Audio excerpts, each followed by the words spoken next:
All right, so I got the oil pressure sending unit installed. Here's a little tech tip for you. There's not a lot of space between the firewall and the block, so getting that big bulky sending unit in there is pretty difficult. This wrench, the longer one, would not fit in there, so I couldn't get this. There's not enough space between the firewall and the block to tighten that sending unit. This smaller wrench barely works, so it had enough, it's short enough I can rotate the sending unit just enough where I can get a fresh bite flipping the wrench over. That's your first tip. Make sure you got a shorter wrench to get that on and off. The second tip is install that thing on the engine before you put the engine in the car. That is the better tip. The other thing too is we're gonna install oil pressure gauge in the car. I'm gonna run copper lines. I actually got this copper line kit through O'Reilly's.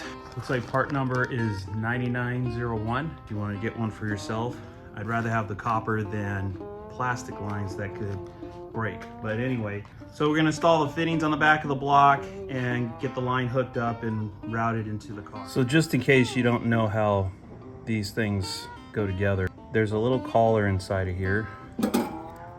This piece is gonna go into the block. We're gonna go ahead and put some Teflon tape on here. This piece is going to go into this adapter, so we'll put Teflon tape there. Then you're going to have your line. So you want to put that on like that, and you're going to put this collar in here, and then that's going to go into here. You can see that wedge shape inside of there, so that collar is going to basically center into that, and then as you tighten this guy, it's going to swage it down onto the line and make it tight. So that's how it's all gonna stay together and not leak.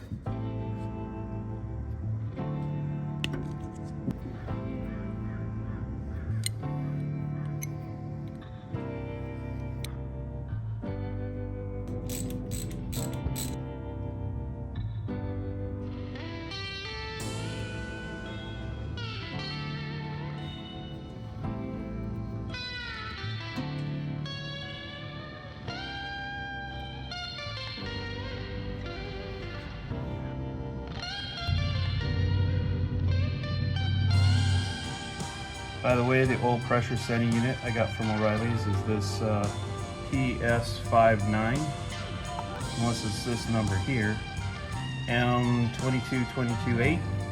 So maybe try either one of those numbers if you need one for yourself. So I think rather than try to trim this copper tubing, I'm just going to go ahead and leave it looped like that. I have some flexibility if I decide I need to move it or anything to that effect.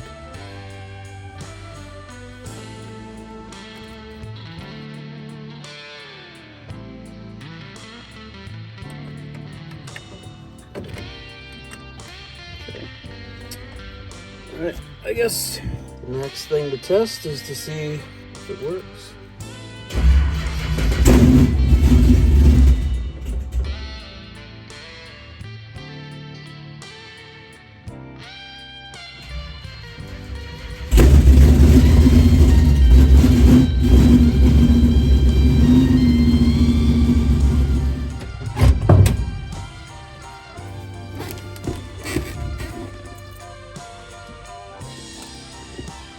I like it.